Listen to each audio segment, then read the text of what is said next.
এই সার্কুলারে shortlist system নেই, অর্থাৎ আপনি সরাসরি গিয়ে পরীক্ষা দিতে পারবেন। আসসালামু আলাইকুম, আশা করি আপনারা ভালো আছেন, সুস্থ আছেন। ইউএস বাংলা এয়ারলাইন্সে কেবিন ক্রু বা বিমানবালা সার্কুলার হয়েছে।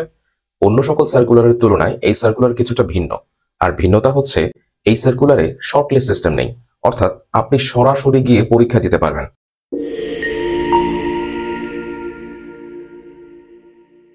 অন্য সকল সার্কুলারে যেমন অ্যাপ্লিকেশন করার পর শর্টলিস্ট করে তারপর আপনাকে ফোন করে জানানো হয়, বাট ওয়াক ইন ইন্টারভিউ সিস্টেমটা হচ্ছে আপনি সরাসরি ওই দিন গিয়ে ইন্টারভিউ দিতে পারবেন।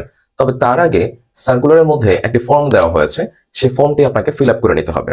ছেলেদের জন্য তারিখ দেওয়া হয়েছে ফেব্রুয়ারি মাসের 21 তারিখ এবং মেয়েদের জন্য 22 তারিখ।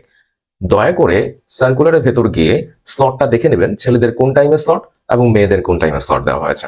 ওয়াক ইন ইন্টারভিউ সিস্টেমটা হচ্ছে যে কেউ পরীক্ষা দিতে পারবে। এমনিতেই অ্যাপ্লিকেশন করার পর অথরিটি শর্টলিস্ট করে যে আমরা কাকে কাকে নেব এই ইন্টারভিউর জন্য, বাট ওয়াক ইন ইন্টারভিউ সিস্টেমটা হচ্ছে আপনি সরাসরি গিয়ে পরীক্ষা দিতে পারবেন। সেখান থেকে তারা বাছাই করবে তারা কাকে সিলেক্ট করবে। সার্কুলারের সাথে যদি আপনার কোয়ালিফিকেশন কাটাই কাটাই ম্যাচ করে তাহলে আপনি এই সার্কুলারে অ্যাপ্লিকেশন করুন। আরেকটি অ্যানাউন্সমেন্ট আপনাদের জন্য, বিমান বাংলাদেশ এয়ারলাইন্সের রিটেন টেস্টের জন্য সিলেক্ট হওয়া অর্থাৎ স্ক্রিনিং টেস্ট থেকে সিলেক্ট হয়েছে এমন সকল ক্যান্ডিডেটদেরকে নিয়ে, বিশেষ করে আমাদের কোচিং থেকে যারা সিলেক্ট হয়েছেন তাদেরকে নিয়ে আমরা একটু ব্যস্ত ছিলাম বিধায় 18তম ব্যাচের ভর্তির অ্যানাউন্সমেন্ট করা হয়নি। তাই এই ভিডিওর মাধ্যমে আমি আপনাদেরকে জানিয়ে দিতে চাচ্ছি আমাদের 18তম ব্যাচের ভর্তি চলছে।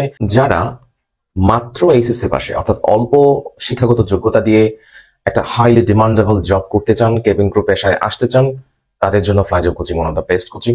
সো নতুন ব্যাচে ভর্তি হতে চাইলে উপরের দেওয়া হোয়াটসঅ্যাপ নাম্বারে যোগাযোগ করবেন। আমাদের অনলাইন ব্যাচ খুব দ্রুতই শুরু হচ্ছে। আর বিমান বাংলাদেশ এয়ারলাইন্সের এই সার্কুলারের কার্যক্রম শেষ হওয়ার পর আমাদের অফলাইন ব্রাঞ্চ ওপেন হবে। সবাই আমাদের জন্য দোয়া রাখবেন। যারা আমাদের অনলাইন ব্যাচে ক্লাস করবেন তারা অবশ্যই আমাদের অফলাইন ব্যাচেও ক্লাস করতে পারবেন। ভালো থাকবেন, ভালো রাখবেন। আসসালামু আলাইকুম।